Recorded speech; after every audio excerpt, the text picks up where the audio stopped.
right, clap it up.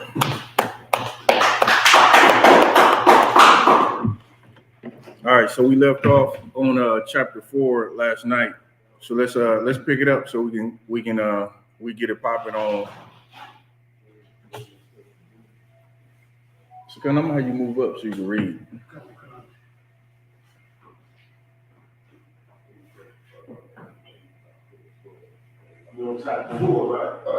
Right.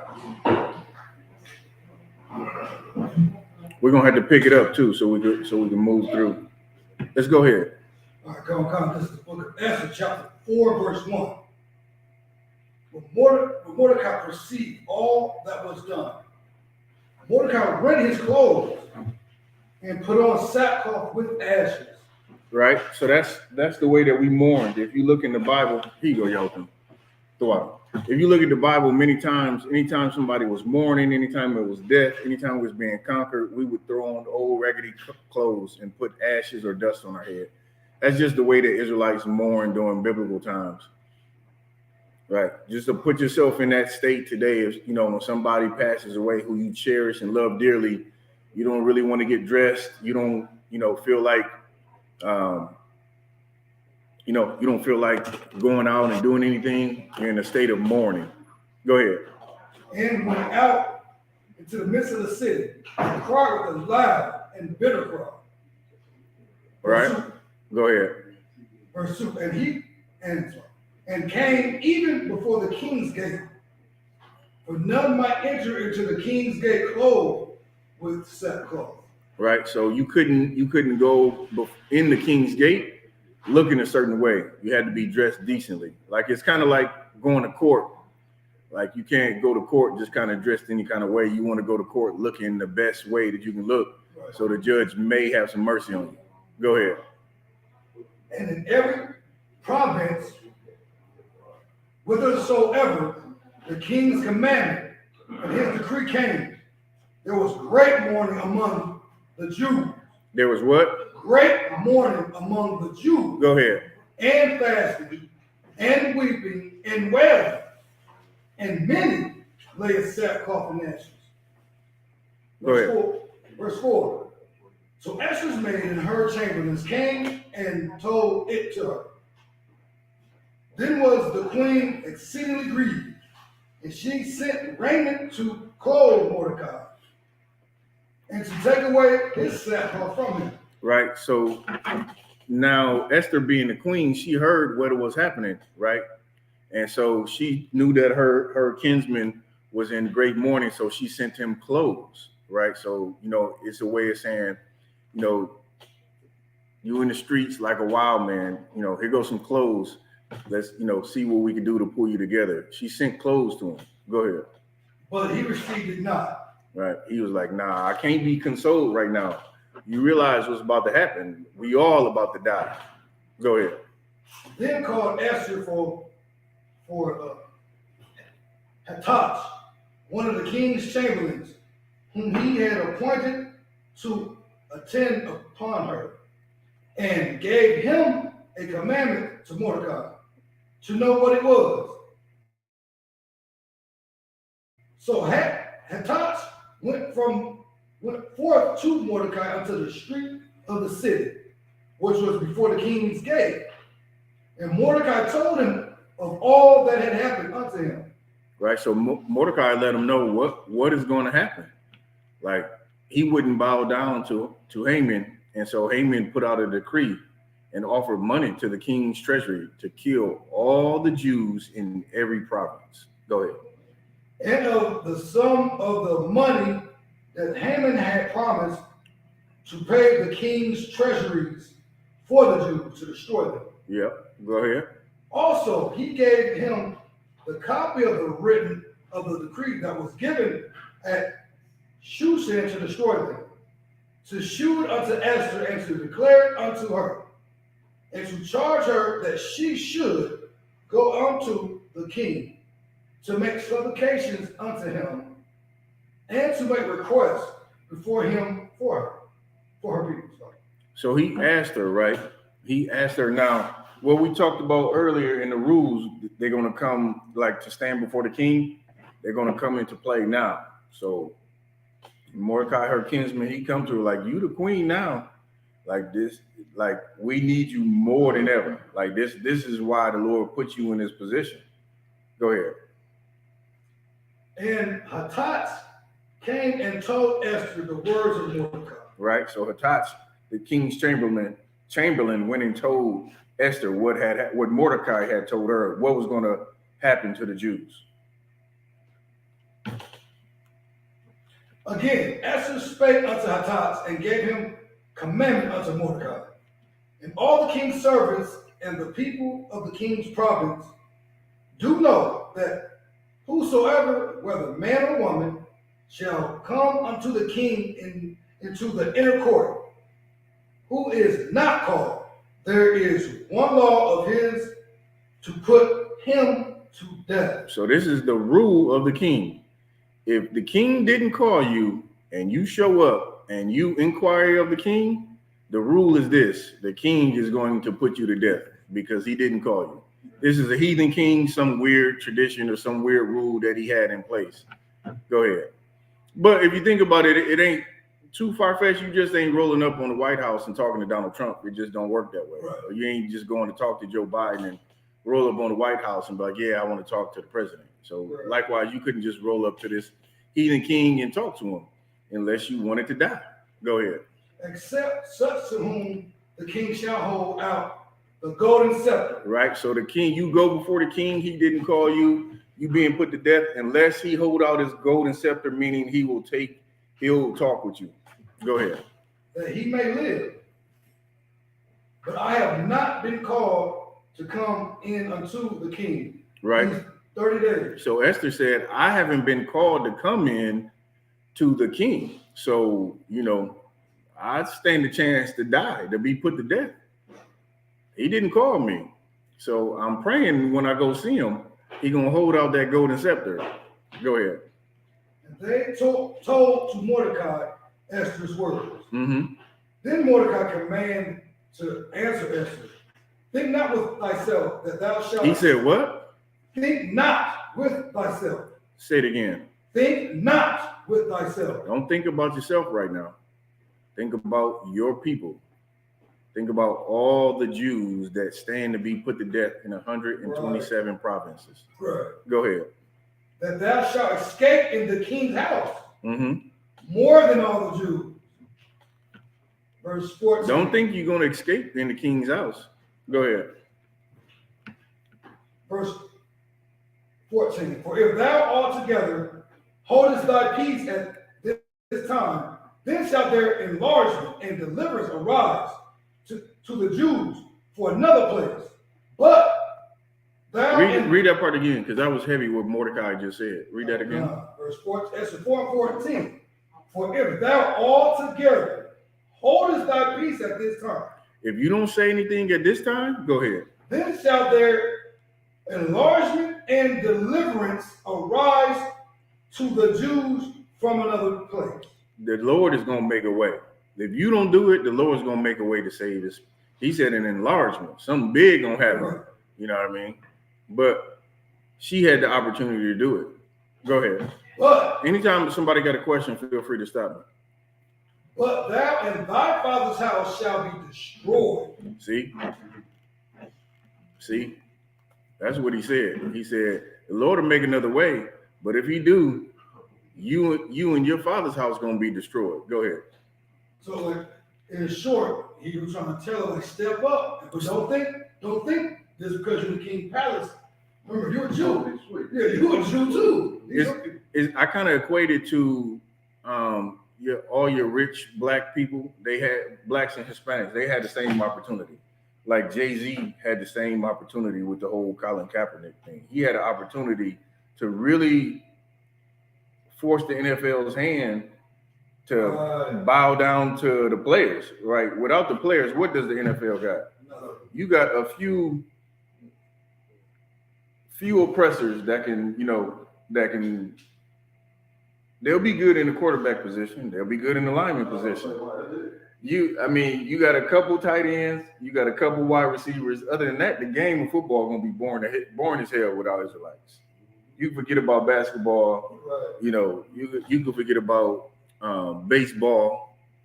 All them Hispanic brothers.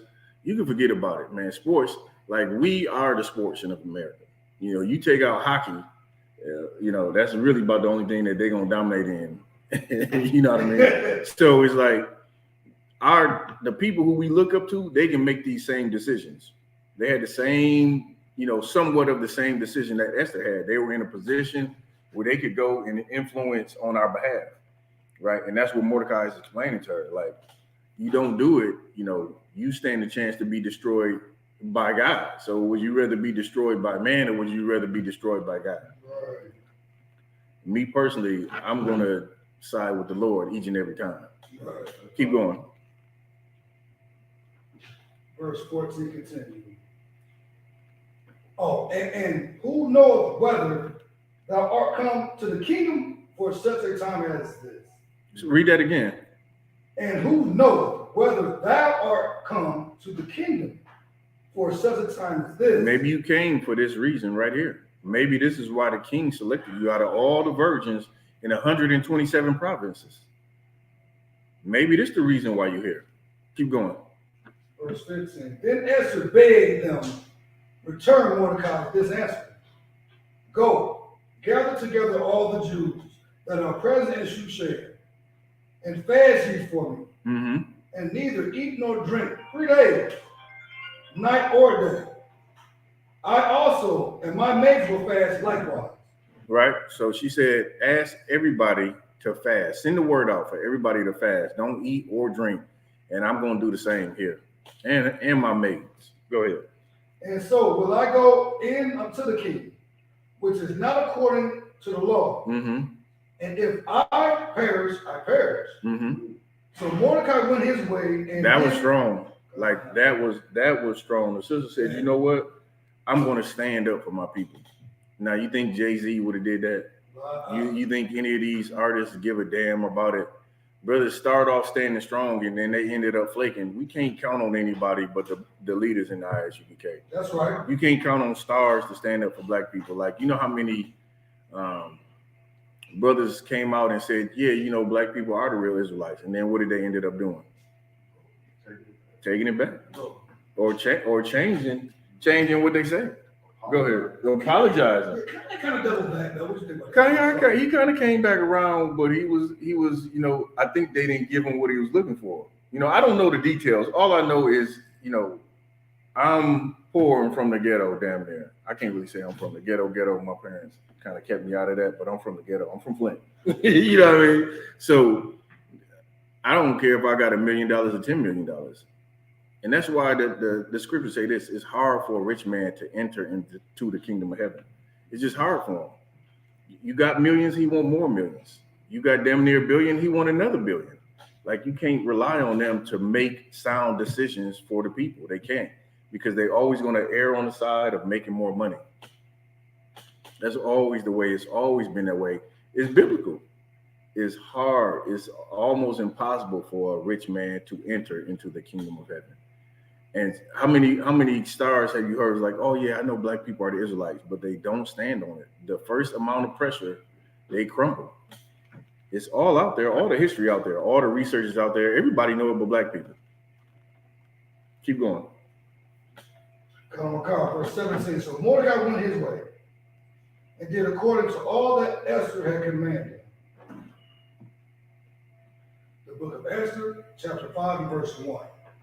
Now it came to pass on the 3rd day, Esther put on her royal apparel and stood in the inner court of the king's house, over against the king's house, and the king sat upon his royal throne in the royal house, over against the gate of his house.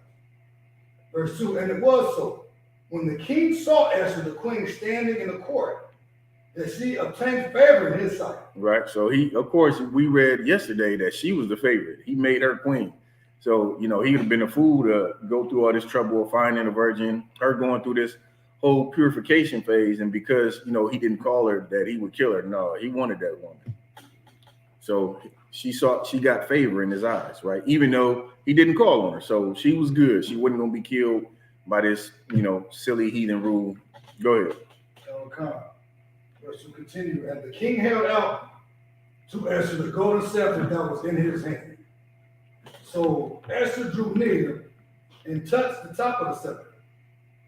Verse 3, then said the king unto her, what wilt thou, Queen Esther? And what is thy request? It shall be given thee to half of the kingdom. Yikes. He loved her. Not only did he give her the golden scepter, he said, what you want, girl? You can have anything up to half the kingdom. Like, she was bad. Go ahead. She had to ask for it. He offered it up. He offered it up. Go ahead. Verse 4. And Esther answered, if it seem good unto the king, let thy king and Haman come this day unto the banquet that I have prepared for him. Then the king said, cause Haman to make haste, and that he may do as Esther had said. Yeah, so she, like, this sister was wise. Not only wise, she was golden. Right? This sister was, top tier sister. Like, she plotted it out perfectly. Right? She's leading Haman into a trap. And right. I'm getting ahead of myself. Go ahead. So she's got a feast. She wants the king to come to a feast, and she's invited this brother, or this heathen that wants to kill the Israelites. Okay. Go ahead. Verse 5 continue. So the king and Haman came to the banquet that Esther had prepared. I'm gonna have you move up here so the people can hear you read a little bit better. Just put a chair right up here.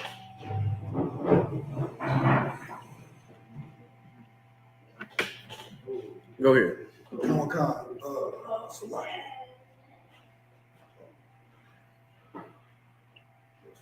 Okay, verse 6. The book of Esther, chapter 5 and verse 6. And the king said unto Esther at the banquet of wine, what is thy petition? And it shall be granted thee. And what is thy request? Even to the half of the kingdom it shall be performed. Okay. Then answered Esther and said, my petition and my request is, verse 8, if I have found favor in thy sight of the king, and if it please the king to grant my petition and to perform my request, let the king and Haman come to the banquet that I shall prepare for them, and I will do tomorrow as the king has said. Verse okay. 9. Keep going. Verse 9. Then Haman forth that day joyful and with a glad heart. But when Haman saw Mordecai in the king's gate, that he stood up not, nor moved. It's Mordecai, boy. It's Mordecai off the hook. Read it again. Then when Haman forth that day joyful with a glad heart, but when Haman saw Mordecai, yeah, Mordecai know how to push buttons. Right. In the king's gate, that he stood up not, nor moved for him. He was full of indignation against Mordecai. So look, he didn't already put the decree out to kill all the Jews. Here go Mordecai. Mordecai said, you know what? I still ain't standing for you. I ain't bowing down. Mordecai was hardcore, man. Right. He was. He had the spirit of Christ, like, for sure. Like, he had a spirit that couldn't be dominated by heathen. And that's so strong, man, because you don't have leaders like that outside of the ISUPK. That's right. You don't have brothers that's just willing to stand no matter what, on to death. And that's a tough thing. You won't even get brothers to stand over loss of income, let alone death. If they bank account get under 10 million, like, my bank account under 10 million, I gotta apologize. Listen, that's again the scripture so heavy when it talks about rich people, and that's mainly who black people look to for help. It's rich people, because they think they made it, so that's how I make it, by following them, because they're rich. But that's not the way. The Lord said the meek shall inherit the earth, not the strong, not the mighty, not everybody who has all the power and authority, but those who are meek, those who are willing to follow the Lord and be humble and do what the Lord says. Just because you got the money don't make you a good leader. It might make you a smart businessman. You might be able to, we could turn to you for some business advice. Right. We can turn to you for financial guidance, but we're not turning to you to save the people. You're not able to do that. You're too worried about your finances. Go ahead. Verse 10, book of Exodus 5 and 10. Nevertheless, Haman refrained himself. Right. Keep going. It's like it. You know what I'm saying? This should be good. And when he came home, he sent and called for his friends and Zeresh, his wife, and Haman told them of the glory of his riches and the multitude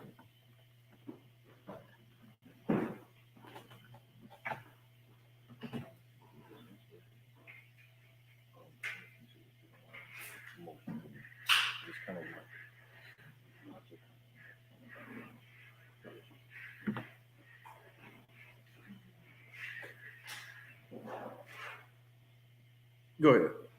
and the multitude of his children, and all the things wherein the king had promoted him, and how he had advanced him above the princes and the servants of the king. I mean, it was a big deal for Haman, right? Haman went from somebody that was important to somebody that was the most important next to the king, damn near, right? He was elevated to a certain status, and now in his mind it's like, okay, they doing a banquet with the king and the queen and me, Right. like he turned up. It's like, imagine you being invited to I know none of us would be super excited, but if you was in the world and Joe Biden was like, yeah, come on, have dinner with me and the first lady, you'd be like, what? Come on, man. You'd be running up there smiling, shoes shining. I'll be there, son. But no, it was a big deal, right? He going to a banquet, like we reading it now in the story, so it ain't, it don't seem like it's super heavy, but put yourself in the place. It's like, man, I'm being invited to eat with the king and the queen. So It was a big deal. Go ahead. Verse 12.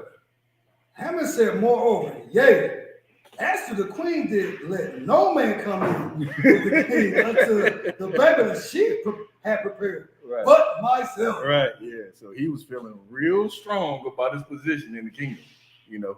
Go ahead. And tomorrow I am invited unto her, also with the king. Verse 13. Yet all this availeth me nothing, so long as I see Mordecai the Jew. He just couldn't get past it. He could not get past it. He has everything. He's been given the title, right? He's got a title from the king. He's been given wealth by the king. He's been given status by the king. But guess what? That old Jew, I don't feel right because he's not bowing down to me. And if you really look at that spirit, that's the same spirit that's in America. Right. If you look how we've been beat down as a people, and it still ain't good enough unless they shoot you in the back. Right. Like, it's not that you done a million things to build this wicked empire up.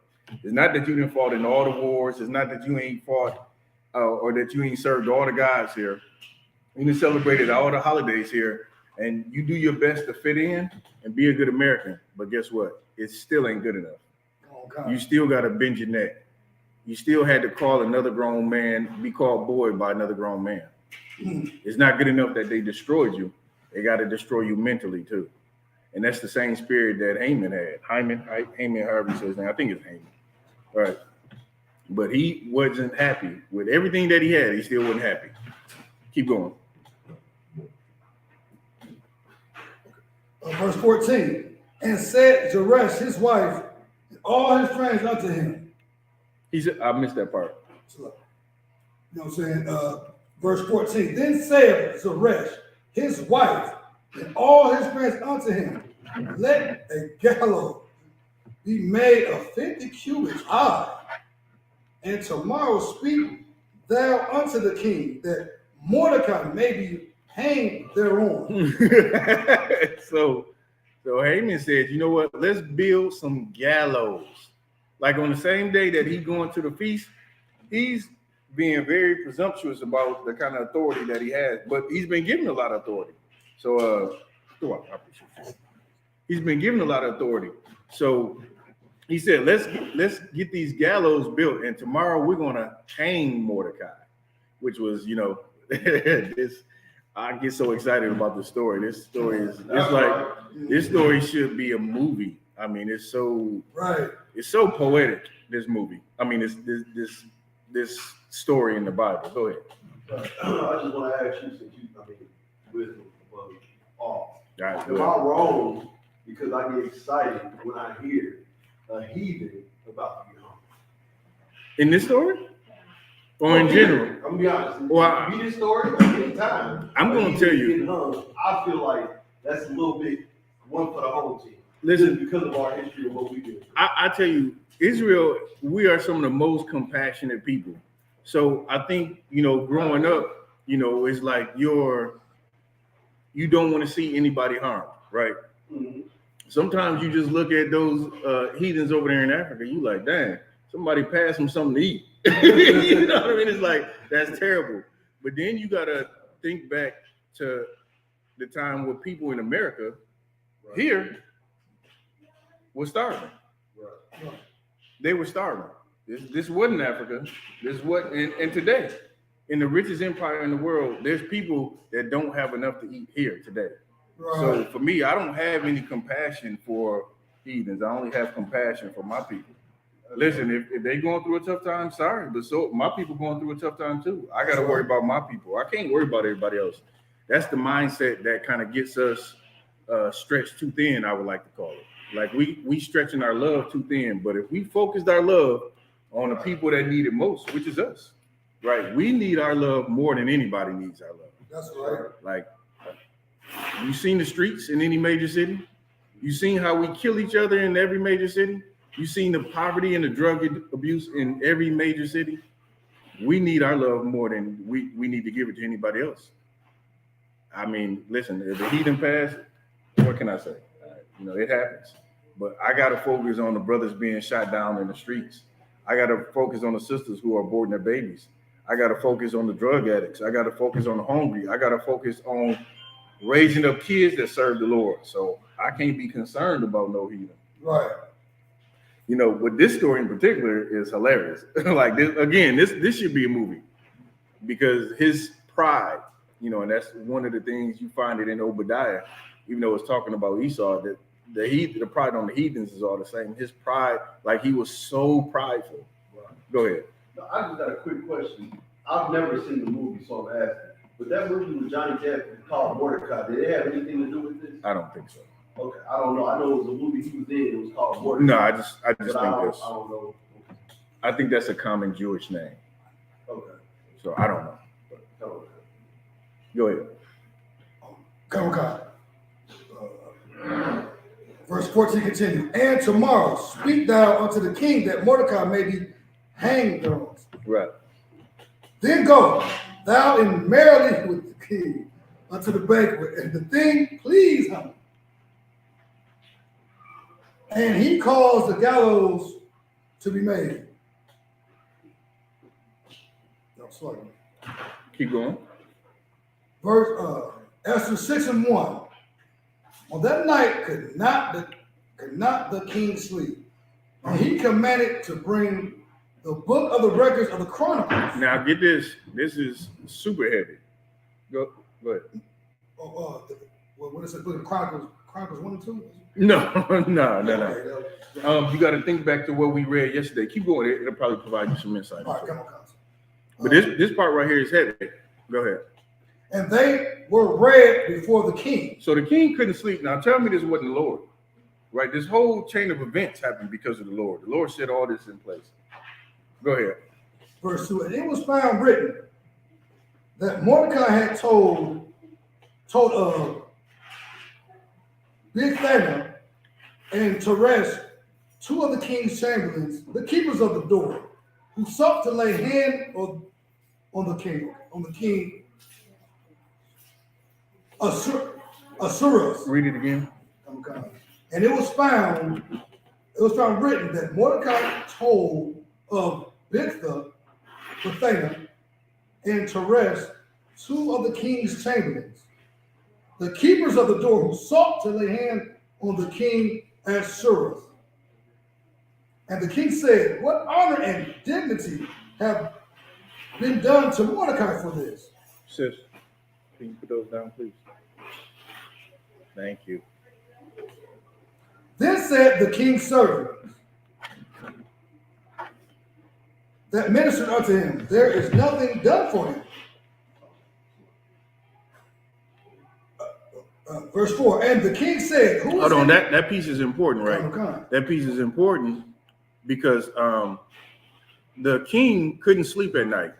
And because he couldn't sleep, he got up and he read the records, right? These is not biblical records he read. But if you remember from yesterday, when Mordecai passed the information to Esther and Esther told the king, they documented it. Do you remember that part? Mm-hmm. They documented. So that's what he got up and read. He got up and read the chronicles, right, of his kingdom and things that happened of significance. And so that's why he got it when he couldn't sleep. He couldn't sleep because the Lord woke him up.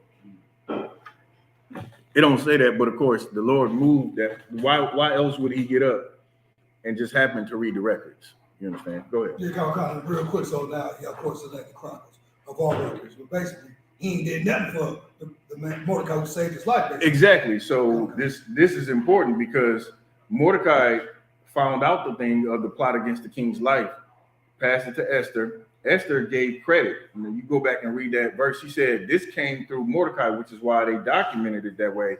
Said, you know what? Mordecai saved the king's life. And so the king is up in the middle of the night. He was like, man, I'm just reading through these. What happened? What happened? What did we do for the man that did such a great thing for the kingdom? Right? Go ahead. And the king said, who is in the court? Now Haman was come into the outward of the court. Now Haman was come into the outward court of the king's house to speak unto the king to hang Mordecai on the gallows that he had prepared. So Haman is going to talk to the king because he wants to kill Mordecai. Like he has all the riches and power and authority, and he's still, he's already got a decree out to kill the Jews, but he wants to hang Mordecai tomorrow. Right. You know what I mean? He don't want to wait. He's trying to get Mordecai done. Verse 5. And the king's servant said unto him, behold, Haman standeth in the court. And the king said, let him come in. So Haman came in, and the king said unto him, what shall be done unto the man whom the king delighted to honor? Mm-hmm. So the king, he's in good favor with the king, right? So the king asked, like, what, it's a delight to honor you. What can I do for you? Go ahead. Now Haman thought in his heart, to whom would the king delight to do honor more than myself? And Haman answered the king, for the man whom the king delighted to honor. Verse 8, let the royal apparel be brought which the king uses to wear, and the horse that the king rideth upon, and the crown. Hold on, we can't. We gotta read that part again. Hold on, verse 7. Go ahead. And Haman answered the king, for the man whom the king delighted to honor, let. Now notice the play on words. He never said, he never said it's gonna be you. Right. He said, okay, for the man who the king delighted to give honor to or to honor, this is what you should do for him. Go ahead. Okay, verse 8. Let the royal pair be brought. Right. Let this man that you're gonna honor, let him have the royal apparel. Go ahead. Which the king uses to wear. Oh wow. And, right. And the horse that the king rideth upon. Right. So not only let him have royal apparel, let him ride the royal steed. Right. Go ahead. And the royal, and the crown royal, which is set upon his head. And let this apparel and horse be delivered to the hand of the one king's most noble princes, that they may array with the main withal whom the king. With the main, read that again. That they may array the main withal. I'm not reading it. What? Yeah, withal. That's what it is. Go ahead. whom the king delighted to honor, and bring him on horseback. Right. So this man that the king delighted to honor in, this is what you should do for him, king. You should let him wear the royal apparel. You should, right? You should let him ride on the royal horse, right? And you should, what's the last one? To be delivered of the king's most or the most noble princes, sir. Okay. That they may array the man withal whom the king delighted to honor. Got you. And bring him on horseback through the streets of the city. Right. So basically, parade this man around and show him, give him the honor of being, basically adorned with gifts by the noble princes. Go ahead. Okay. And to proclaim before him, thus shall it be done to the man whom the king delighted to honor. Right. That's what should be done. Let's keep going. Okay. Then the king said unto him, make haste, take the apparel and the horse, and thou hast said, and do even so to Mordecai the Jew. Hold on 1 second. Hey, shalom, so yo, look at that.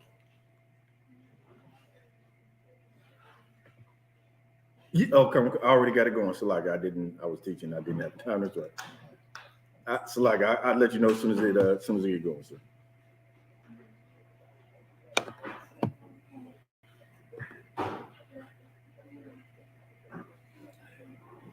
Yes, sir. How you know about something? Yo, should look at that. That's like, sir. Yeah. I would love a few moments of life, but to see Hammond's face. Right. You know what I'm saying? Right. You talking about the bitter face. Right. Listen, that give me 1 second. Got 2 seconds, sir? Yeah, go ahead. So like bear with me 1 second, YouTube.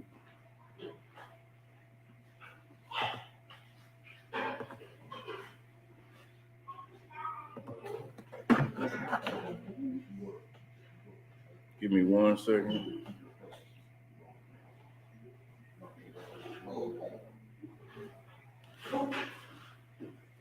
My hand doing a hot spot? No, it's not a hot spot. I'm working on something. Are you got a hot spot?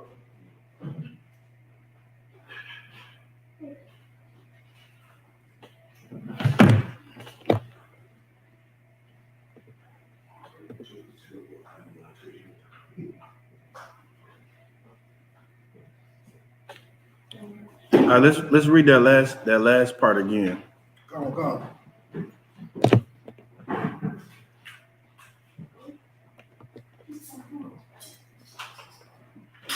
It's the book of Esther,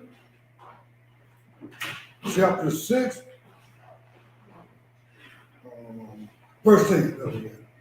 Then the king said unto him, make haste, and take the apparel and the horse, as thou hast said, and do even so to Mordecai the Jew, Yep. that sitteth at the king's gate. Let nothing fail of all that thou hast spoken. So he said, everything that you said that should be done to a man that deserves honor, do it unto Mordecai.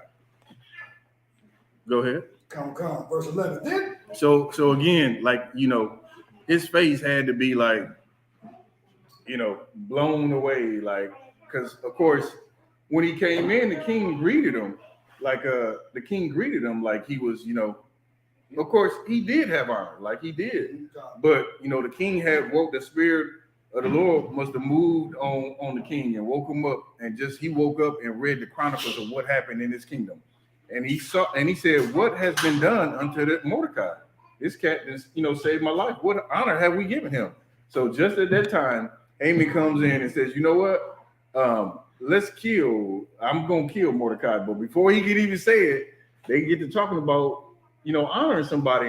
And Haman is like, well, he need to get on the royal steed. He need to be adorned by the princes. He need to, have royal apparel. And guess what? The king said, okay, all that stuff you just said, do it on to Mordecai. Go ahead. I mean, like the king was getting like, hey, what you know, a counsel from Haman because Yeah. it was cool with Haman at the time. Like, Yeah. like and Haman thinking like, you know what I'm saying? Yeah, that's I bet you in his heart that was him. In his heart that was him. Of course it was. Yeah. Of course it was. But he was coming in there to do something wicked, and the Lord foiled his plan. Like before he could even fix his mouth to say, "I want to hang Mordecai tomorrow," the king is like, "No, I want you to adorn him with everything that you just said." Go ahead. Verse 11. Then took Haman the apparel and the horse and the raid Mordecai. Imagine the rage you feel. I'll just put myself in this position for a second. Imagine the rage you feel for somebody that you was just talking about hanging on the gallows, and now you got to adorn him with the king's apparel and the king's sword. You mad? I mean, you big mad. Go ahead. And also, on top of that, what you're saying, sir, he never gave you no respect at all. He never stood up for you.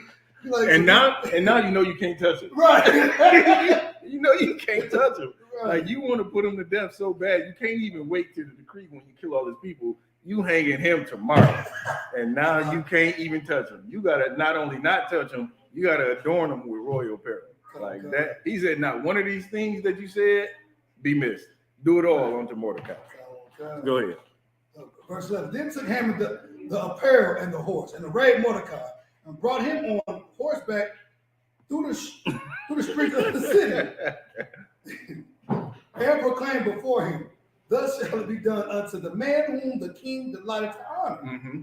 Verse 12. And Mordecai came again to the king's gate, but Haman haste to his house mourning and having his head covered. Yo, this is somebody trolling me on here. Johnny Mullen. I'm white but love blacks. Trust me, man. Can I join RNU, Real Nigga University, if I'm white?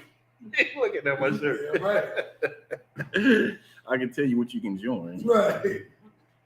It's called it's called blocked. Ban user from channel. Get out of here. No, you can't join. Go ahead. Come on. And Mordecai came again to the king's gate, but Haman haste to his house, mourning and having his head covered. It's like verse 13. And Haman told Zeresh his wife, and all his friends, everything that had befallen him, and said his wise men and Zeresh his wife unto him, if Mordecai be of the seed of the Jews, before whom thou hast begun to fall, thou shalt not prevail against him, but shalt surely fall before him. He was warned. Was he not? God. Was that not a warning? God. Keep going. Verse 14. And while they were yet talking with him, came the king's chamberlains and hasted to bring Haman upon the banquet that Esther had prepared. Mm-hmm. So this is all like the Lord is a cold tactician, man. When you say a cold tactician, I mean a cold this is the sequence of events that happened in this story. Again, this right here will blow any movie out the water. Right. This right here, you make this a movie, forget about Book of Clarence, forget about Lord of the Rings and all this, all that stuff is great. But this right here, this is a movie right here. Go ahead. If I could, like for me, this just kind of illuminates when the scripture talks about how the Lord is a man of war. Mm-hmm. You see how he kind of plays this whole thing out, mm-hmm. where he can heathen up, build up his pride, everything, just to tear him down. That's exactly what he said in Romans. Like, I build up kings for y'all to see. Y'all think them kings is indestructible and everything. I only let them get that big so I can tear them down. So you understand why. And that's exactly why he built up Egypt. Right. And here's something to well, he can't see the channel anymore, but anybody like Johnny Mullen, that's exactly why he's building up America. You think America's just going to go unpunished for all the evil that they done to the Israelites? That's right. They are not. They are being built up. And boy, oh boy, is the Lord going to show his glory in destroying this place. That's right. Please let me get Jeremiah, the 16th chapter real quick. You already know where I want. Like, you already know. Like, the Lord is going to do something amazing here. The world is going to talk about Israelites. See, like now the world talks about you in a bad way. The world, uses bywords to describe you. Like even the people that you think you belong to, Africans, they talk bad about you, Right. even though you don't belong to them. Like everybody on the planet talks bad about Israelites. Go ahead. This is the book of Jeremiah, chapter 16, verse 14.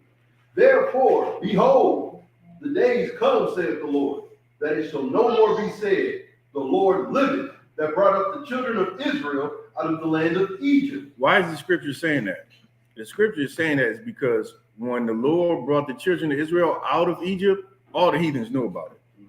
The heathens knew about it. They heard about it from miles around. So when we went and conquered lands, they was like, oh, nah, we seen what y'all did. Heathens even tried to join unto us because they was afraid. You go back and read the scriptures. Heathens tried to join to us because they knew that if the Lord is with us, ain't no stopping us. Ain't nothing can stop us. Likewise, that same thing applies today. You got to pull your head out your behind. You got to stop believing what you want to believe. You can't be a Christian. You can't be a Muslim. You can't be anything but an Israelite. That's all you can That's be. right. Keep going. Come. Jeremiah 16, verse 15. But the Lord liveth, that brought up the children of Israel from the land of the north. This is a prophecy. The children of Israel nobody's gonna talk about what the Lord did in Egypt anymore.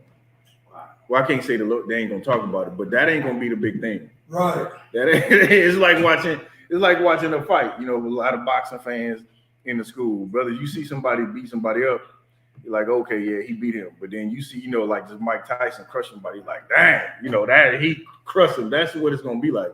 You're gonna talk about, some little measly fight where somebody went 12 rounds. You're gonna be talking about this KO that happened in the first 60 seconds. Like, that's how the Lord is gonna do this place. The topic of the discussion ain't gonna be what he did in Israel. In Egypt. It's gonna be what he did to get us out of here now in the land of the north. In 1 hour, right, sir? That's a short period of time. It's like, I don't know if you could, I'm not sure if that's literal or not, but it's gonna be quick work. Ain't nothing you can do against an angel. Right. An angel can stand on top of the sun. Right. Right. So it ain't, angels they're not confined to the laws of physics here, on in this planet, in this realm. They move through dimensions. Angels in this room right now. That's right. Angel, when you think you're doing something that you ain't supposed to be doing, and you think nobody sees you, it's an angel there recording all your deeds. All your deeds. That's why it's important to live like Christ is coming back like a thief in the night. That's right. A thief in the night comes back, and you don't know when the thief in the night. Why? Because you sleep. So you should always live your life in a way. If Christ returns right now, you'd be like, I'm good. I don't have nothing on my conscience. That's right. I lived the life that I know the Lord will be proud of. But if you live the kind of life where you think that the Lord don't see it because man ain't seeing it, you're sadly mistaken about the God that you serve. The Lord sees everything. It's angels recording your most heinous tasks if you're doing it. Right. Any more now? But the Lord liveth, that brought up the children of Israel from the land of the north, and from all the lands whither he had driven them, and I will bring them again into their land that I gave unto their fathers. That's what's heavy right there. Right. He's gonna then, after he destroys this place and all the nations that look down on you now. You ever been into like an Asian store, Korean store, Vietnamese store, and they look at you and they follow you around the store and they call the police on you needlessly, and these other nations talk about you and they like, man, why black people can't get it? Oh, I come over here. My foreparents came over here with nothing, and see what we built up. They look down on you as a people. All those heathens then, they're gonna look at you like, oh, this whole time, this has been the Lord's chosen people that we've been treating like this. We got a lot of repenting to do. You talking about walking through somewhere with respect. Find me the one real quick. Surely this is a great and wise nation. It's in Deuteronomy, I believe. Oh, okay. There's 4 and 6, I think, or 6 and 1 of them. Like no, 64 surely. 4 and 6, I believe. You get that for me real quick. This is the book of Deuteronomy, chapter 4, verse 6. Mm-hmm. Keep therefore and do them. Move up one.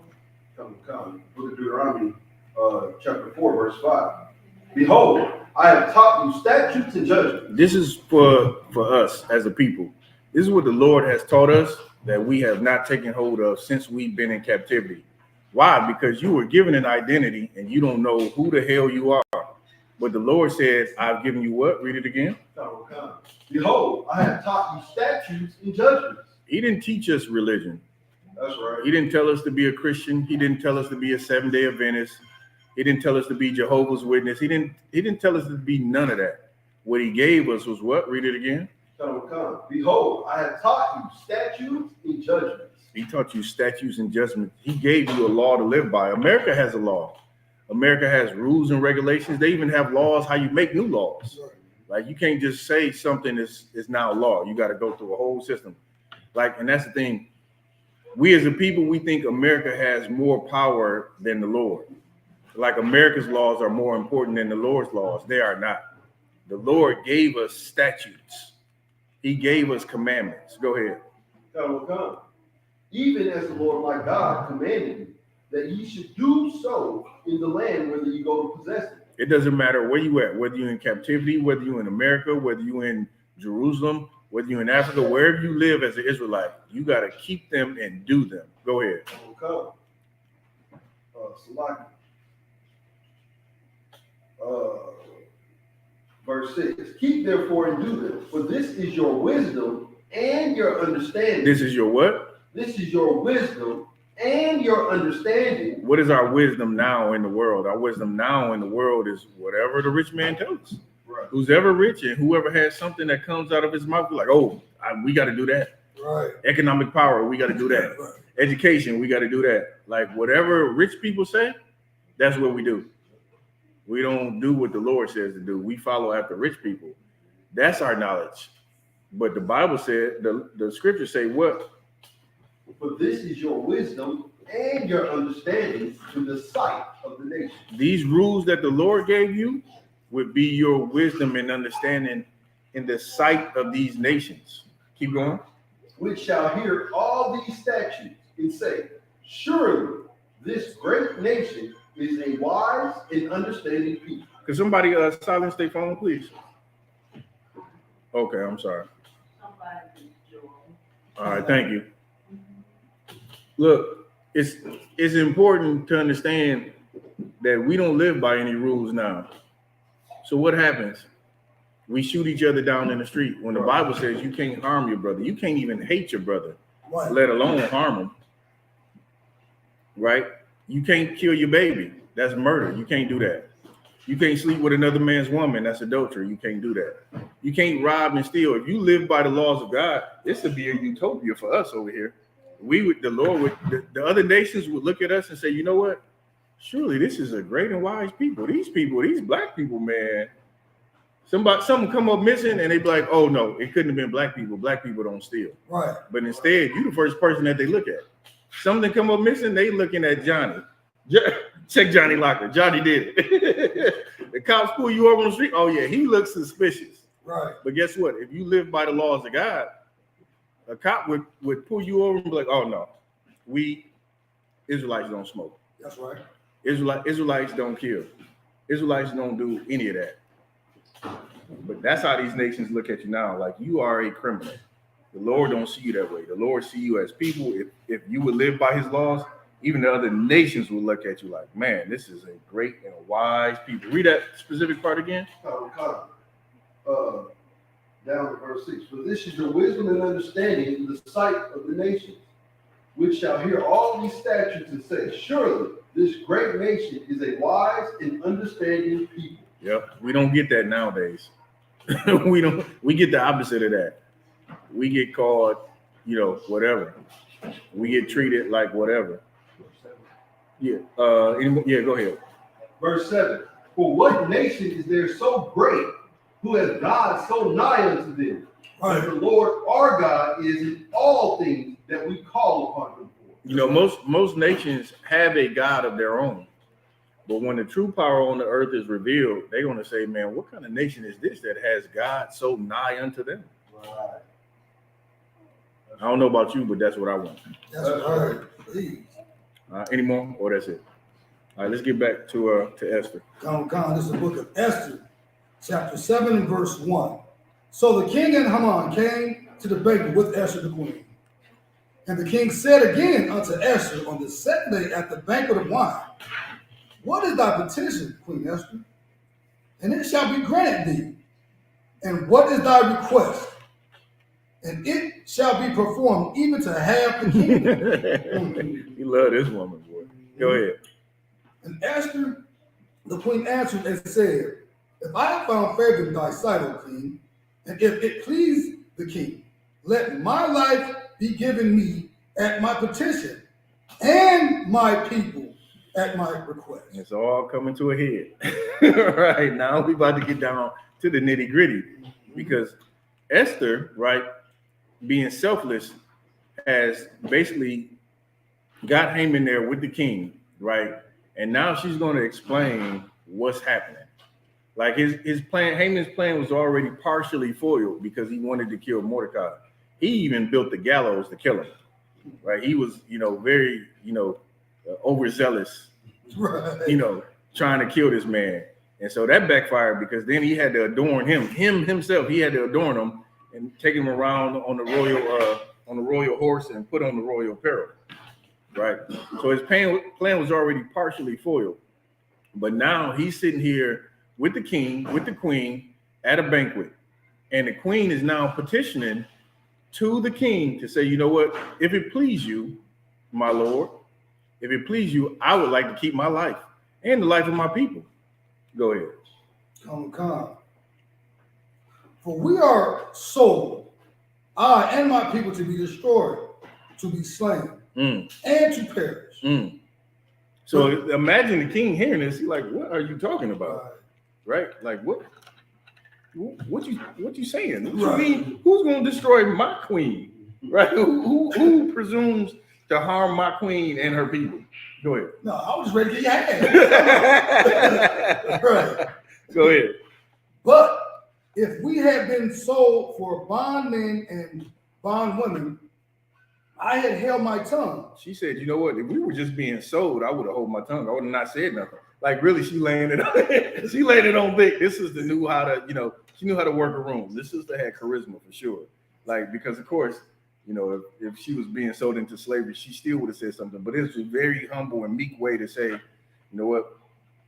I hate to come to you with this. If we was just being sold, it might not be that big of a deal. Go ahead. A sister showing sisters how to, spit their game. Definitely. Right. If you want something, it's always a way to get it. Definitely. But you got to know how to use that mouth. Right. Definitely. The Lord gave it to you. Again, they call it charisma. She spoke with a lot of charisma. She was very charismatic in how she, went to the king with this. And, again, this story is a movie. Go ahead. Come. Although the enemy could not countervail the king's damage. Verse 5. Then the king Ahasuerus answered and said unto Esther the queen, who is he? And I like where is he? It's funny because you reading and the people on camera can't see you, but you Right. the facial expressions you making, you just made a face like the king would respond. That's probably how he looked. Like, who is he? Right. Like, who is this? Go ahead. And where is he? Mm-hmm. That durst presume in his heart to do so. Mm-hmm. So he's asking, who is this person that will presume to kill you and your people? Go ahead.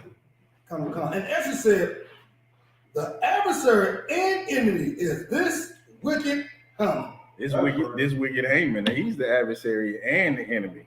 He's the one that I invited that's sitting in your house. He in the palace, sitting up in here, trying to plot and kill on me and my people. This is him right here. Like my ghost, if I was Haman, my ghost would have left me right there. my ghost would have exited stage left right there. I'd have been like, it's over. It's a wrap. Elbows and feet. I don't know where you're going to run, but I guess that would have been the best thing to do. I don't know. But, my spirit would have left my body right there. Because she is the queen, right? And you saw the favor that she had with the king. Go ahead. Then Haman was afraid before the king and queen and the queen. Oh, absolutely. Absolutely, he was afraid. Go ahead. Verse 7. And the king arise from the banquet of wine in his wrath, went into the palace garden, and Haman stood up to make request for his life. Listen, to Esther the queen. Haman is like, that's all you can say. How you can't say nothing to make requests for your wife, for your life, excuse me. Like at that point, and then to make it even worse, he just honored Mordecai the day before. Go ahead. For he saw that there was an evil determined against him by the king. Mm-hmm. So he listen, he read the room. The king was fuming, right? This was no hiding his emotions. The king was upset, obviously, because this kind of thing was like, you're a ruler of 127 provinces. You don't know all the details that's going on. Right. So the king didn't realize what was happening and who it was happening to. Go ahead. Come on. Verse 8. Then the king returned out of the palace garden to the place of the banquet of wine. And Haman was fallen upon the bed whereon Esther was. Then said the king, will he force the queen also before me in the house? Say that again. I'm reading from the beginning. So, then the king returned out of the palace garden into the place of banquet of wine, and Haman was fallen upon the bed whereon Esther was. Mm-hmm. Then the king said, will he force the queen also before me in the house? I missed that part. You got to read the previous verse. I missed it. Oh, come on. Let me get to where you at.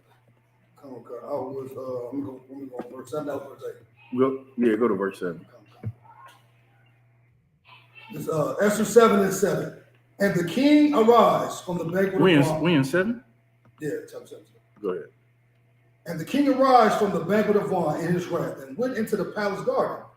And Haman stood up to make a request for his life to the queen Esther. Mm-hmm. Then he saw that there was an evil determined against him by the king. Mm-hmm. Verse 8. Then the king returned out of the palace garden into the place of the banquet of wine. And Haman was fallen upon the bed whereon Esther was. Listen, he can't do everything is going wrong with his cat. His cat is like he just in the wrong place at the wrong time. Like he failed, but he just happened to fail where the queen was, and the king come back in like, what? This cat then lost his mind.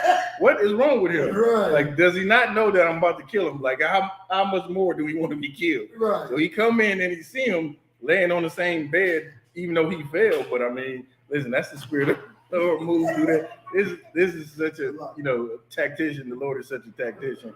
The way this all went down. Go ahead.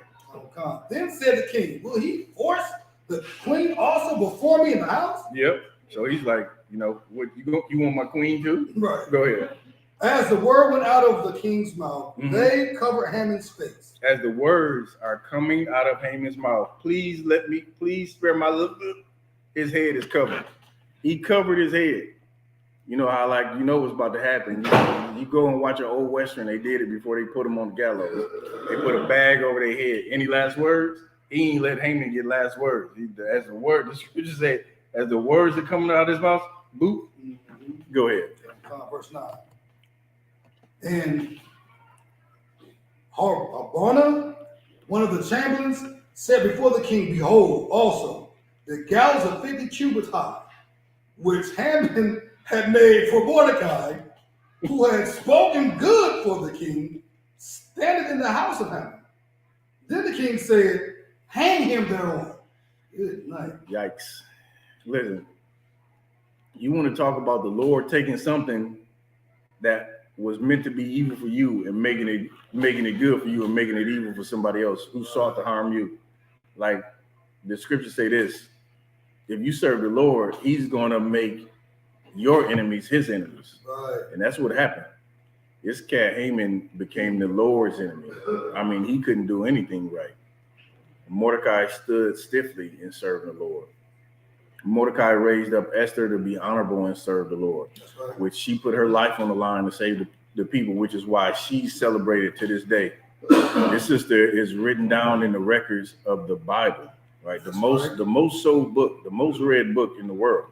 This sister is to be remembered and commemorated, and that's why we celebrate the Feast of Purim, right? To talk about this and to give honor to our sisters here. So, let's keep going. Come, this is verse 10. So they hanged Haman on the gallows that he had prepared for Mordecai. Then was the king's wrath pacified. Go ahead. Chapter 8, verse 1. On that day did the king Ahasuerus give the house of Haman, the Jews' enemy, unto Esther the queen. And Mordecai. I'm sorry, read that again. Come. And on that day, King Ahasuerus gave the house of Haman, the Jews' enemy, unto Esther the queen. He gave the house of Haman unto Esther, right? Unto Esther. Oh God. And Mordecai came before the king. For Esther had told what he was unto her. And you got to read it again. Yeah, come. I'm gonna start from this. Go ahead. Yep. On that day did the king Ahasuerus give the house of Haman, the Jews' enemy, unto Esther the queen. Go ahead. And Mordecai came before the king, for Esther had told what he was unto her. Right. So Esther told who Mordecai was unto her. Go ahead. And the king took off his ring, which he had taken from Haman, and gave it unto Mordecai. Right. If you remember, we read it yesterday. He gave Haman he walked around in the power and authority of the king. But just because he wanted to destroy Mordecai and he wanted to be wicked and evil and destroy the Jews, he had everything he could ask for in life. But he tried to destroy the Lord's people. That's right. And it backfired on him. Keep going. Oh God. And Esther spake yet again before the king, and fell down at his feet, and besought him with tears to put away the mischief of Haman, the Agagite, and his device that he had devised against the Jews. Mm-hmm. Then the king held out the golden scepter towards Esther. So Esther arose and stood before the king. And he said, if it please the king, and if I have found favor in his sight, and the thing seem right before the king, I be pleasing in his eyes, let it be written to reverse the letters devised by him, the son of Ham Meg the Agagite, Mm-hmm. which he wrote to destroy the Jews, which are in all the king's provinces. Right. So, of course, that decree had went out to all 127 provinces. And so what she asked the king was to rescind that. Right. Obviously, right, because Haman put it into play and he didn't know that it was her people. And so she requested of the king to rescind that decree. Keep going. Come, verse 6. For how can I endure to see the evil that shall come upon my people? Or how can I endure to see the destruction of my kindred? Mm-hmm. Verse 7. Then she moved righteously, right? And that's the thing that we don't have that now here in America. Blacks, Hispanics, Native Americans, we don't have that. We don't have somebody that's willing to put their life on the line outside of the ISUPK. Like the leaders that we look up to now, they're not going to be willing to stand in the face of death to do this for their people. Right? What leaders that we thought that were moving for us were not actually moving for us. They were moving for themselves. Right. You go back and you look at almost every civil rights leader, like they had something that they did horribly wrong, right? When in reality, what we should be doing is moving together. We should never leave one another's side. We should always join together. We should always come together with our people. We should never try to join to another nation. Why? The other nations at this point have proven to us that there is no coming together with them. When we come together with them, we're always a second-class citizen, third-class citizen. We're always an afterthought. There's a lot of people in America that's fighting for justice, especially this time of year, because in November, what's going to happen? We're going to choose another president. And so a lot of us are roped into believing that we can be a part of the society.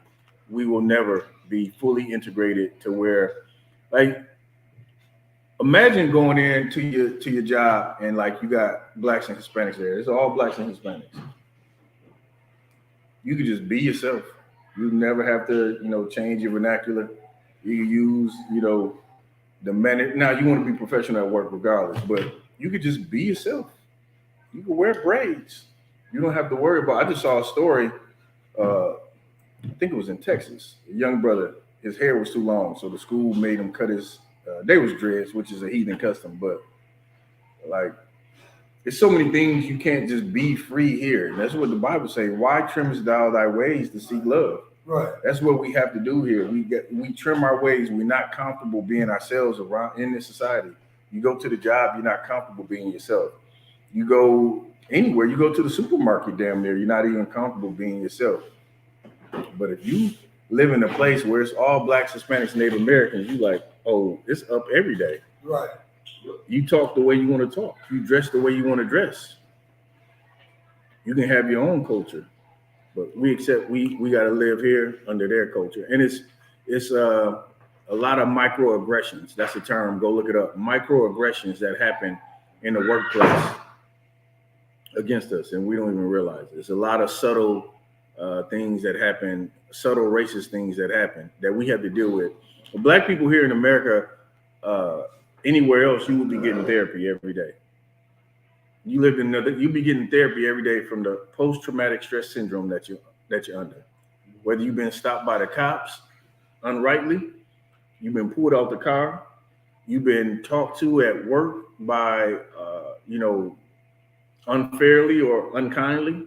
Like, it's something that's happened to you here in America that's left an impression on you and caused you some kind of traumatic experience that you think about it to this day. I don't know any black people that it's something that ain't happened to them. It's like, man, if it was around my people, it wouldn't have went down like that. And not to say that we don't do horrible things to one another, because we absolutely do.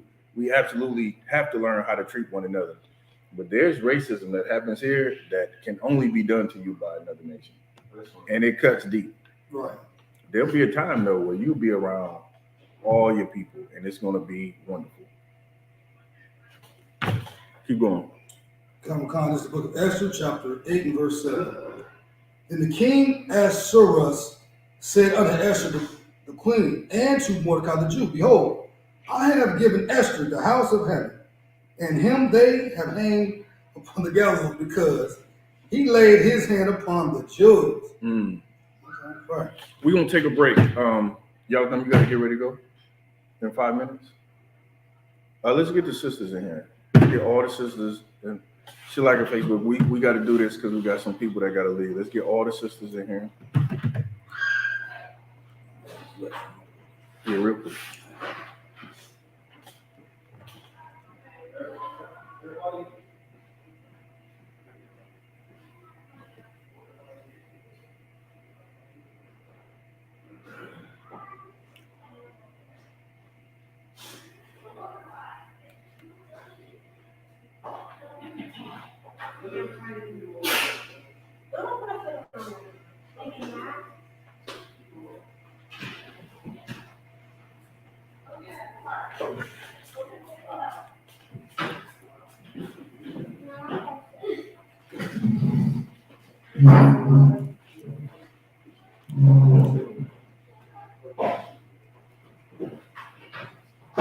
Let's get the sisters up front. Stand up here.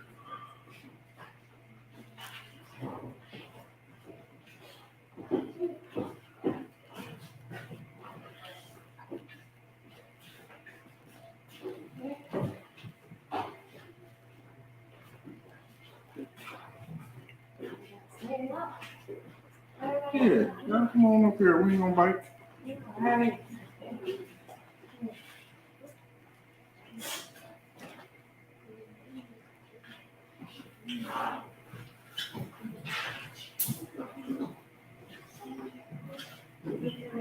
Just waiting on Sakana. Y'all tell me you come up here. Come, sir.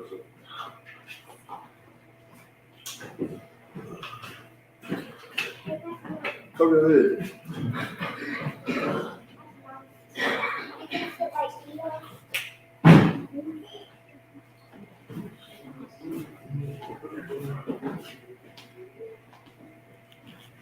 Hey, Zab, if you could too, make sure, you know what I'm saying, ain't nobody coming in like yesterday. Yes.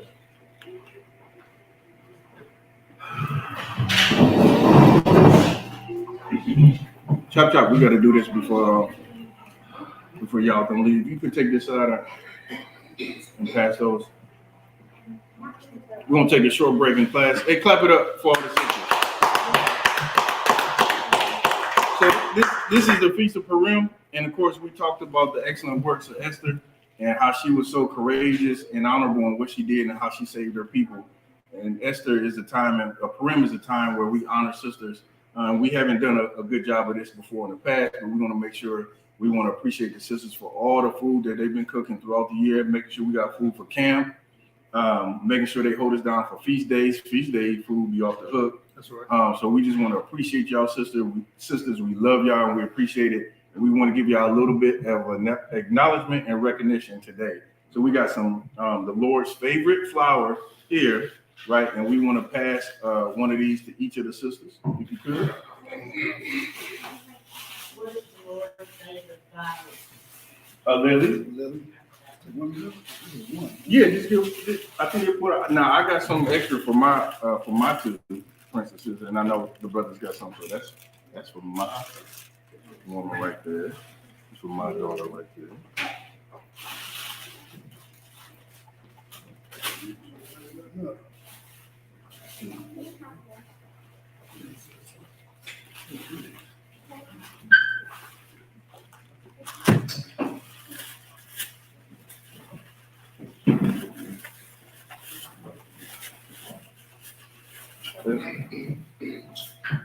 Bruce.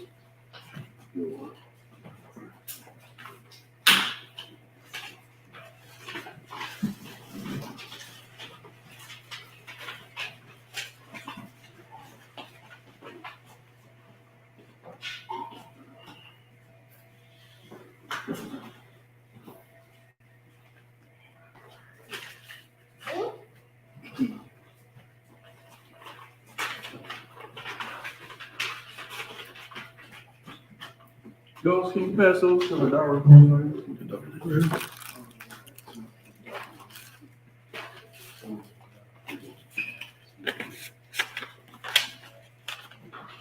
That's for my daughter. That's right. That's for you. This a card for you. I got little cards for the sisters under my charge. Of course, my daughter, and Hadara, who's not married at this time. We're working on that. Most times, right. All right. So again, clap it up for the sisters.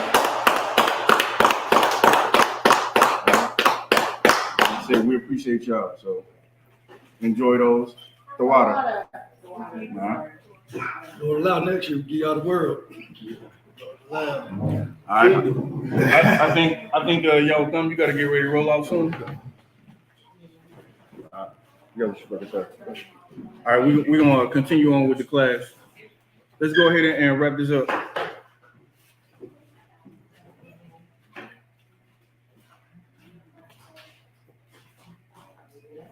Where we at? This is the book of Esther, chapter 8, verse 8. Write ye also for the Jews, and is liking you in the king's name, and seal it with the king's ring. For the writing which is written in the king's name, and sealed with the king's ring, may no man reverse. Right, it's sealed. He said, seal it with the king's ring, so that no man may reverse it. Keep going.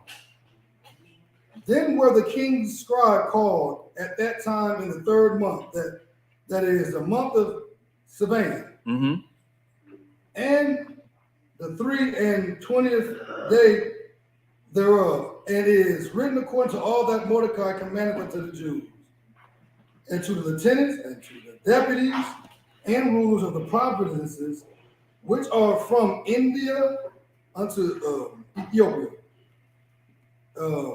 And That's a vast kingdom, right? From India, India is like, if you're looking at a map, on the far right side of the Middle East, right? All the way to Ethiopia, which is, northern Africa. So its empire was huge.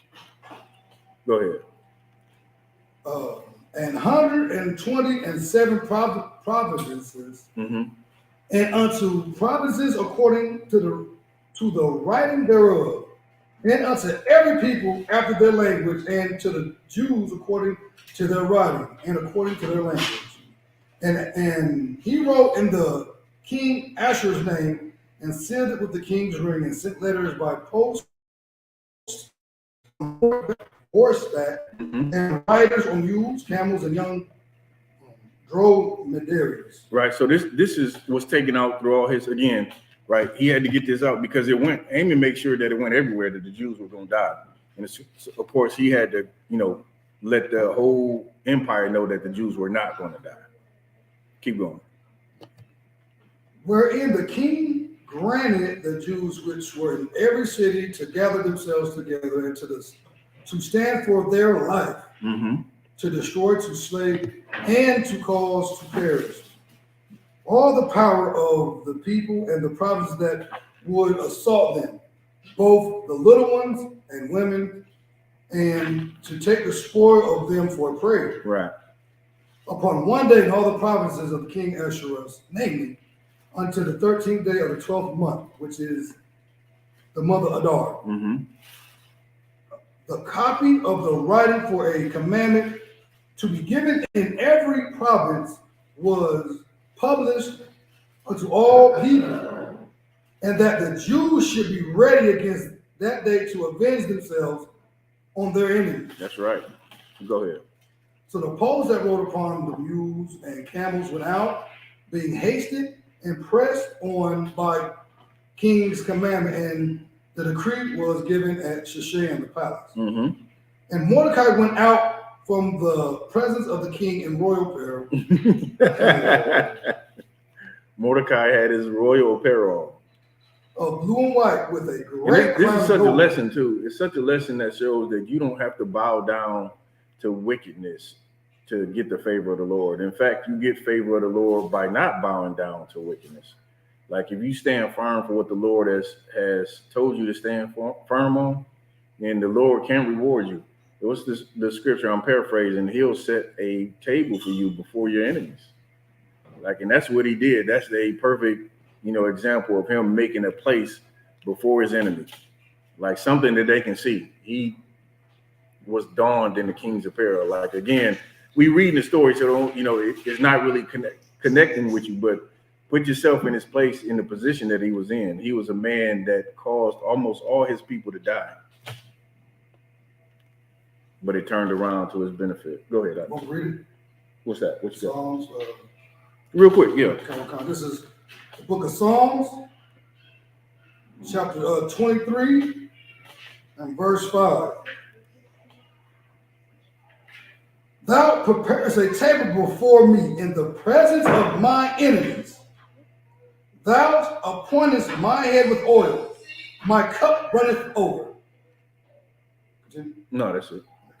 So that's what the Lord did. That's what the Lord did for Mordecai. He prepared a table for him, and in a grand fashion, for sure. Keep going.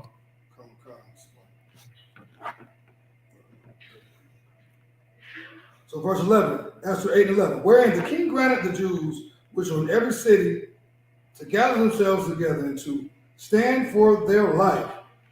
To just, it's like I already read that. It's like, Mm-hmm. Okay, verse 16. The Jews had light and gladness and joy and honor.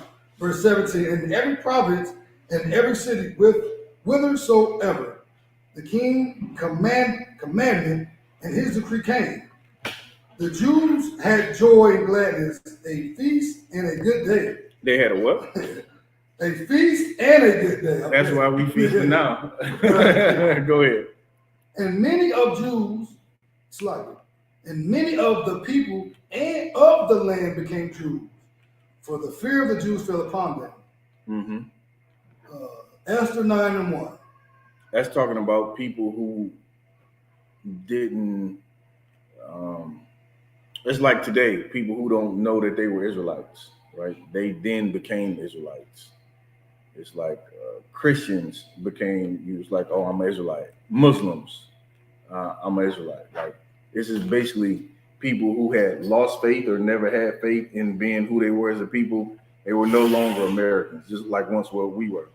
They were not Americans. They became Israelites. Verse 9, Esther 9:1. Now in the 12th month, that is the month of Adar, on the 13th day of the same, when the king's commandment and his decree drew near to be put in execution. In that day, the enemies of the Jews hoped to have power over them, though it was turned on the contrary that the Jews had rule over them that hated them. The Jews gathered themselves together in their cities throughout all the provinces of King Ahasuerus, and to lay hand on such as sought their hurt. And no man could withstand them, for the fear of them fell upon all people. Mm. And all the rulers of the provinces and the lieutenants and the deputies and the officers of the king helped the Jews, because the fear of Mordecai fell upon them. Wow. For Mordecai was great in the king's house, and his fame went out throughout all the provinces.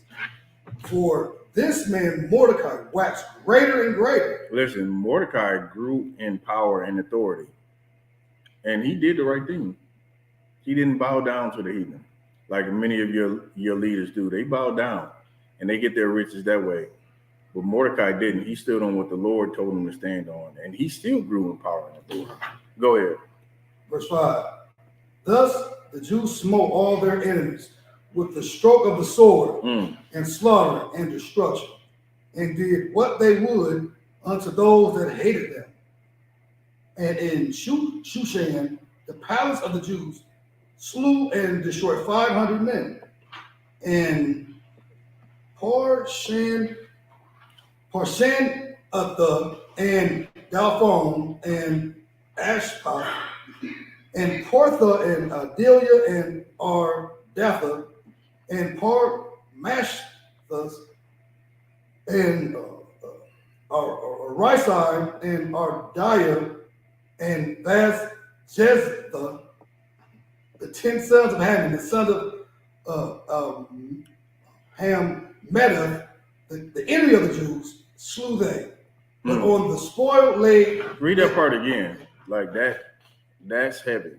Because not only did Haman die, but what else happened? Read that. The 10 sons of Haman, the son of Hammedatha, the enemy of the Jews, slew they. Listen, so what he sought to do was done unto him. He sought to destroy the Jews, but his bloodline was wiped out. Like his 10 sons were killed. Go ahead.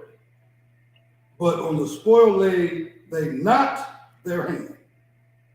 On that day, the number of those that were slain in Shushan, the palace, was brought before the king. And the king said unto Esther the queen, the Jews have slain and destroyed 500 men in Shushan, the palace, and the 10 sons of Haman, what have they done in the rest of the king's provinces? Now, what is thy petition? And it shall be granted.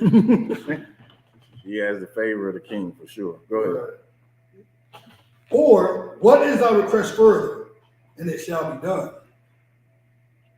Verse 13. And then said Esther, if it please the king, let it be granted to the Jews which are in Shushan to do tomorrow according to his day decree, and let Haman's 10 sons be hanged upon the gallows. And the king commanded it so to be done, and the decree was given at Shushan, and they hanged Haman's 10 sons. Keep going. For the Jews that were in Shushan gathered themselves together on the 14th day also of the month of Adar, and slew 300 men at Shushan. So this was you look at the change of events. These other nations or these people in these provinces were looking to destroy the Jews, but when the decree went out, Mordecai rose in power and authority, and it all backfired. And not only did he get power and authority, but the Jews rose in power and authority because of Mordecai, and he slew all their enemies in these provinces.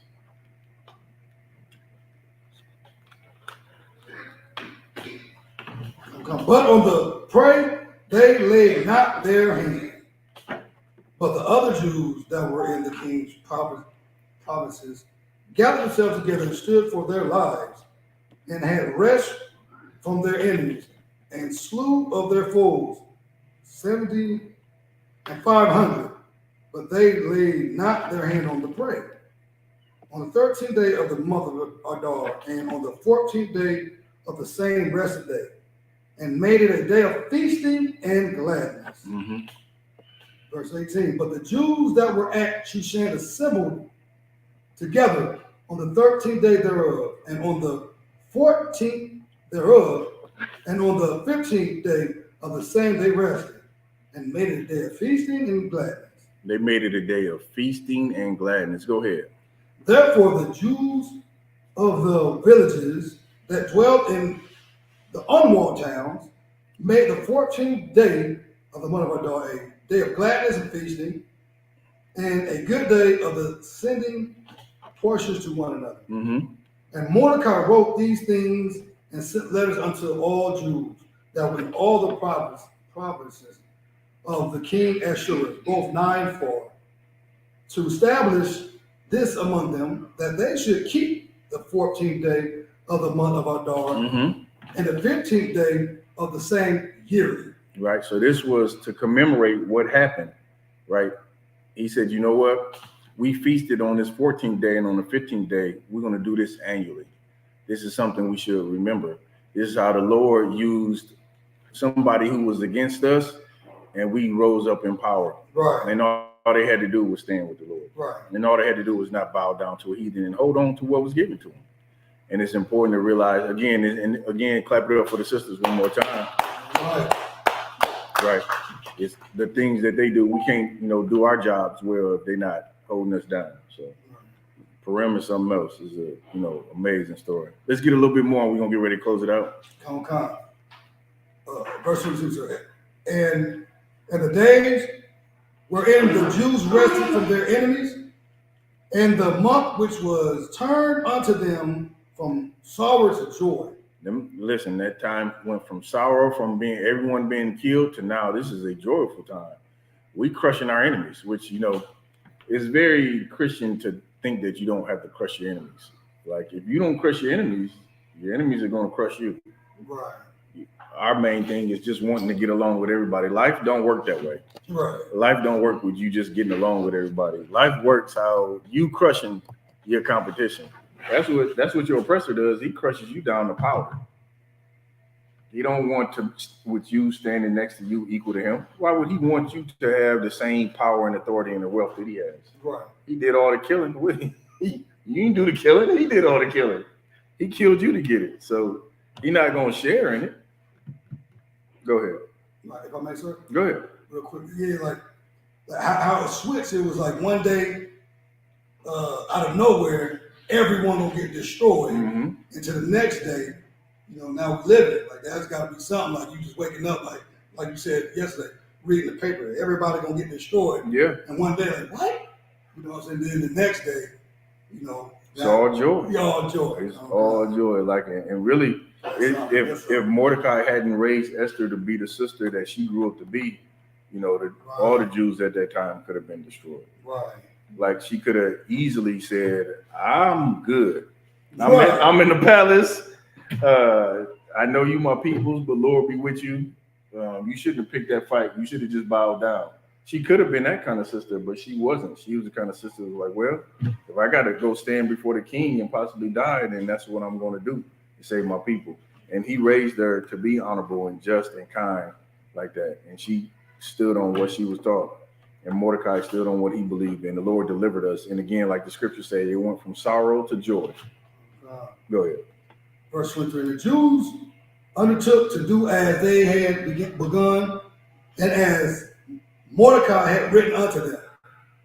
Because Haman the son of Hammedatha the Agagite, the enemy of all Jews, had devised against the Jews to destroy them, and had cast that is, the lot to consume them and destroy them. Casting lots is like shooting dice. It's like, if you get this number and we're going to destroy them, in this many days. I think what the scriptures have said. Like he cast lots to see how fast he would kill all the Jews, which is something that's like a game. It's like something you do when you think of somebody like nothing. Whatever the dice say, then that's what'll happen to you. Go ahead. Verse 25, but when Esther came before the king, he had commanded by letters that his wicked device, which he devised against the Jews, should return upon his own head. That's what I said. That wickedness that was meant for us, it was turned upon his own head. He suffered it. Go ahead. Okay. And that he and his son should be hanged on the gallows. Yikes. Keep going. We're almost at the end of this one. Okay. Wherefore, they called these days Purim, after the name of Purim. Therefore, for all the words of his letter and of that which they had seen concerning this matter, and which had come upon them, the Jews ordained and took upon them, and upon their seed, and upon all such as joined themselves unto them, so as it should not fail, that they would keep these 2 days according to their writing, and according to their appointed time every year. And that these days should be remembered and kept throughout every generation, every family, every province, every city, that these days of Purim should not fail from among the Jews. So now you know why we celebrate Purim. We celebrate it for this, for something that could have been a horrible time in history. Like this has happened many times to us in history. You go back and you read real history in 70 AD when the Roman Empire conquered Jerusalem. Right. Like you can go and, get a book, the book of Josephus, and you can see how Israelites were eating their babies. They were eating leather because the city was surrounded and we couldn't get any food.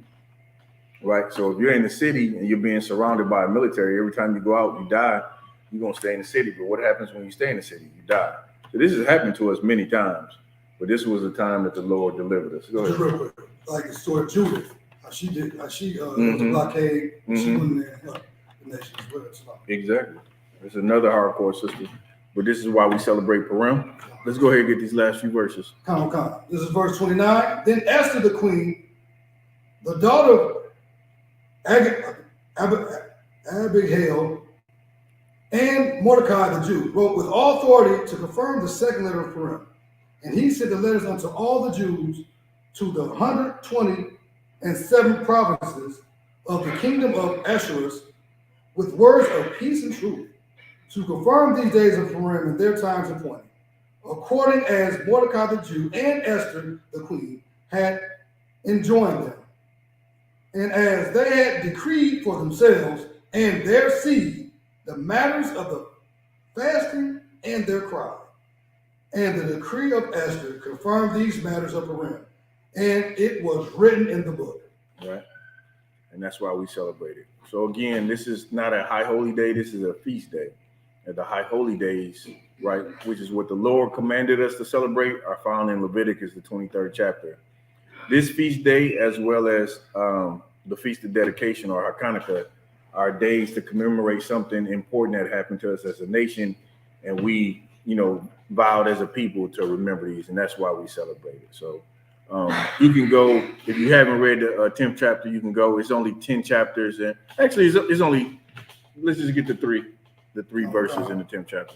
It's Esther 10:1. And the king Ahasuerus laid a tribute upon the land and upon the isles of the sea. And all the acts of his power and his might and his declaration of the greatness of Mordecai, whereunto the king advanced him, are they not written in the book of the Chronicles of the kings of Media and Persia? Right. Verse 3. For Mordecai the Jew was next. You know what? That'll be something interesting to research to see if you can find those records today in the Medo-Persian Empire records.